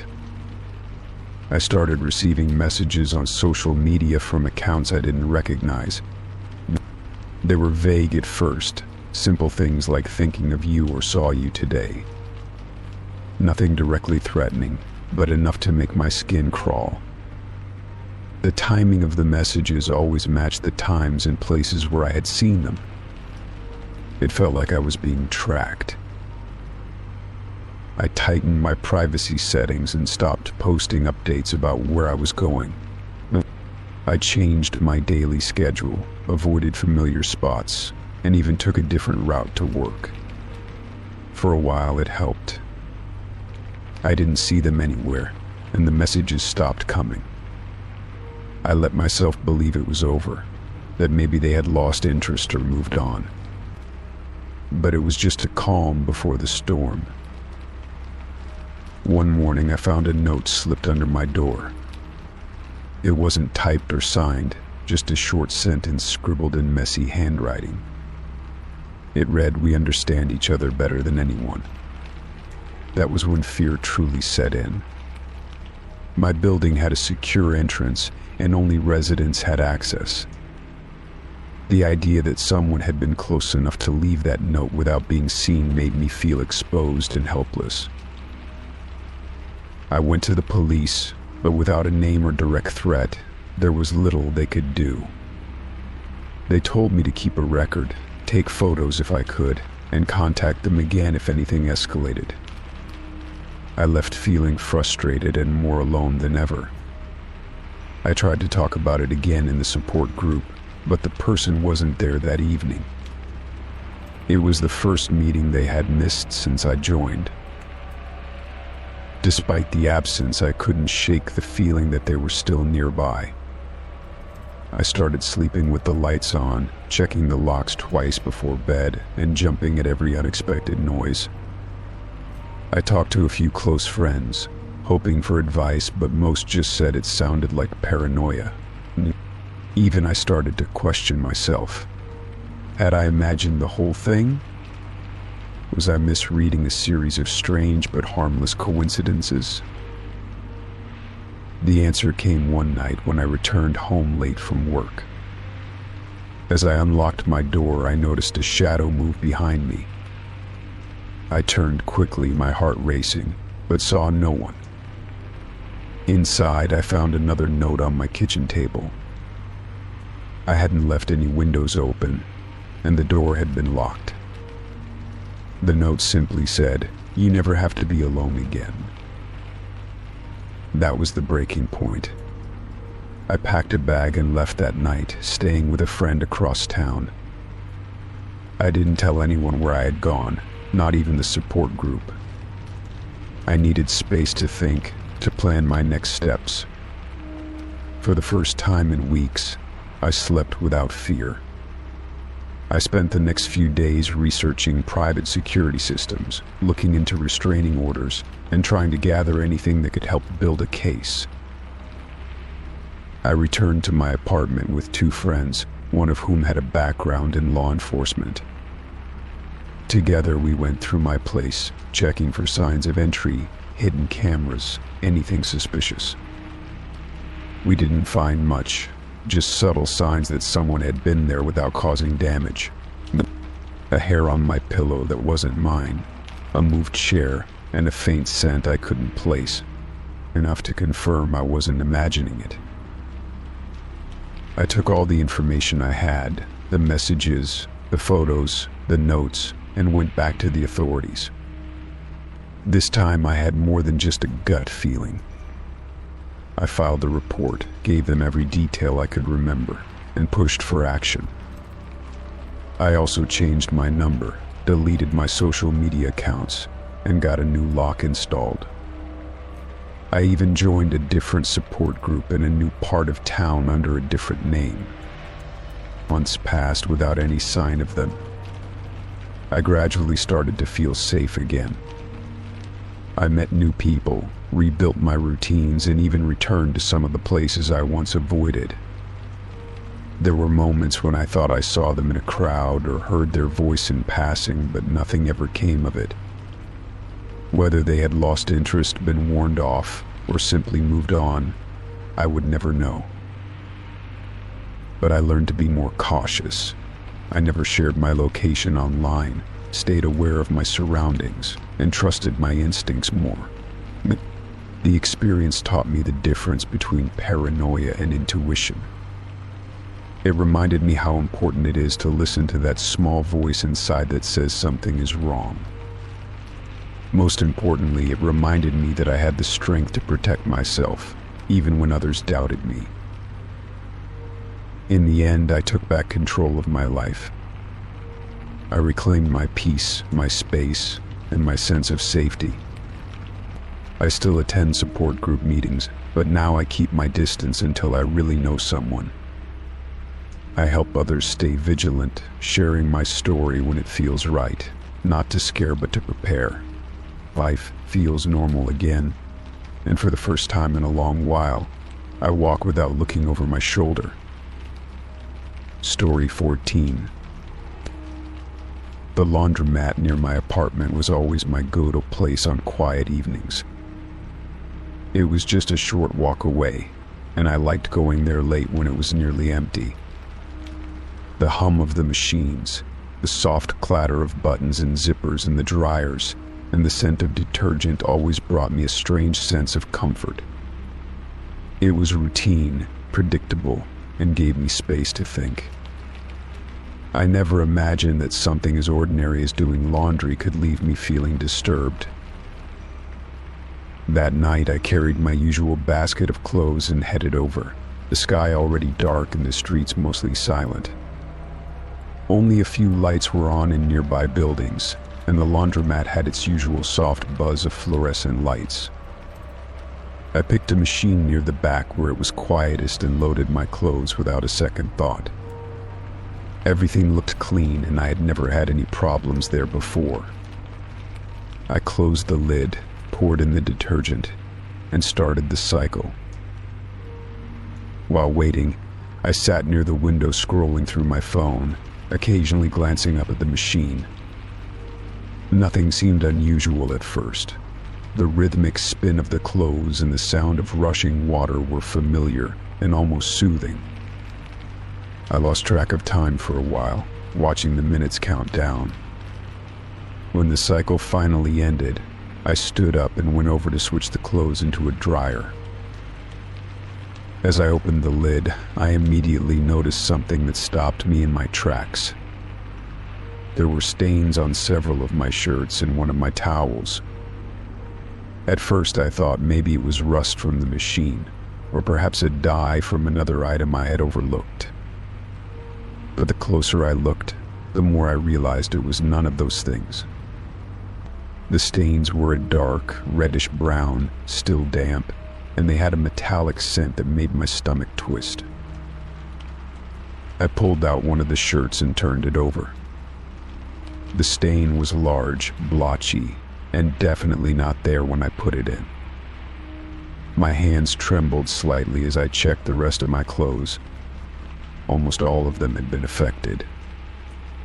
The strangest part was that the inside of the machine looked perfectly clean. No red streaks, no residue, nothing that would explain what had happened. I stared at the basin, trying to make sense of it. I looked around the laundromat, wondering if anyone else had noticed anything odd, but I was alone. The silence felt heavier now, and even the soft buzzing of the light seemed more intense. I debated whether to call someone or just leave. But the longer I stood there, the more I felt the need to understand how those stains got there. It did not feel like an accident. I leaned into the machine again, inspecting every inch. I ran my hand along the metal drum, checked the rubber seal, even crouched down to look under the machine. Still nothing. No obvious signs of damage or leaks. I went over to the detergent tray and sniffed it cautiously, but it smelled just like soap. It was as if whatever had gotten into my clothes had done so during the wash without leaving any trace. I gathered my stained clothes and shoved them into a plastic bag I always kept in my laundry basket. I no longer felt comfortable staying there. I walked home quickly, glancing over my shoulder every so often, unsure why I felt so uneasy. The shadows on the street looked longer than usual, and the usual comfort I felt after finishing chores had been replaced by a low, constant worry. I locked the door behind me and double-checked the windows. Once home, I laid the clothes out on the bathroom floor, trying to see the extent of the damage. The smell was even more distinct now, sharper, and made me gag. I decided I could not ignore it. I took a photo of the worst stains and called the non-emergency line to report what happened. I described the situation as calmly as I could, and they told me someone would follow up the next day to inspect the machine. The night was long, and I barely slept. Every small creak in the apartment made me jump. I kept thinking about how something like that could happen without explanation. Was someone using the machine before me to clean up after something horrible? Was it a mistake or intentional? These questions kept running through my mind, each more disturbing than the last. The next day, a maintenance worker from the laundromat came by to examine the machine. I showed him the pictures and described everything in detail. He listened carefully, nodding slowly, and then told me he would need to inspect the plumbing connected to that machine. I followed him back to the laundromat, and he opened a panel behind the row of washers. What he found made my stomach sink. Behind the machine, inside the drainage compartment, there was a soaked cloth bundled up and stuck deep in the system. It was dark, wet, and clearly the source of the issue. The worker pulled it out with a pair of gloves, and even he recoiled slightly. He told me it had probably been lodged there for a few days. The machine might have drawn some of the fluid back into the wash through the drainage system, especially with heavier loads. He promised to disinfect the machine and remove the faulty parts. I left the laundromat feeling unsettled but slightly more at ease, knowing there was a logical explanation. Still, it did not answer how that cloth got there in the first place, or who would have done something like that. I began avoiding that particular machine and stuck to the ones near the front window from then on. It took a while before I could shake off the anxiety that came with doing laundry. Eventually, the stains came out after a few attempts with stain remover and soaking. I kept the clothes, though I thought about throwing them away more than once. The experience left a strange mark on me. For a while, I stopped going to the laundromat at night. I preferred going when there were others around, and I would always inspect the machines thoroughly before use. Some time passed, and life resumed its usual rhythm. I no longer felt the same creeping unease every time I passed the laundromat. The maintenance team had replaced parts of the machines, added new signs warning against misuse, and even installed a camera facing the back row. Whatever had happened seemed to have shaken more than just me. I overheard someone say that another customer had complained the week before about a strange smell, though no stains had appeared then. Still, I never got any answers about who left that cloth behind or why. No one came forward, and the footage before the camera installation was long gone. It was one of those things that could not be explained completely. But I learned to be more observant, to take nothing for granted, even in the most mundane places. And most of all, I trusted my instincts more, never brushing off that feeling when something did not feel right. But despite the fear I felt that night, I managed to find closure. The stains were removed, the machine was fixed, and the memory, though unsettling, faded with time. I never stopped doing my laundry at that laundromat, but I made sure to never ignore the small things again. Sometimes what seems ordinary can become strange, and sometimes with enough patience, even the strangest things find a way to be resolved. Story 15. I started taking real estate photography jobs to help make ends meet between my other freelance gigs. It paid well enough and gave me the flexibility to work on my own schedule. Most of the time it was routine. I would arrive at the property, snap photos of the interiors and exteriors, make sure the lighting looked right, and move on to the next house. I had done dozens of homes already and knew the rhythm of the work like clockwork. When I got the call for this particular job, it came from a new client I had never worked with before. The listing was in a quiet neighborhood just outside the city, in an area I did not normally get assignments from. The client was brief on the phone, saying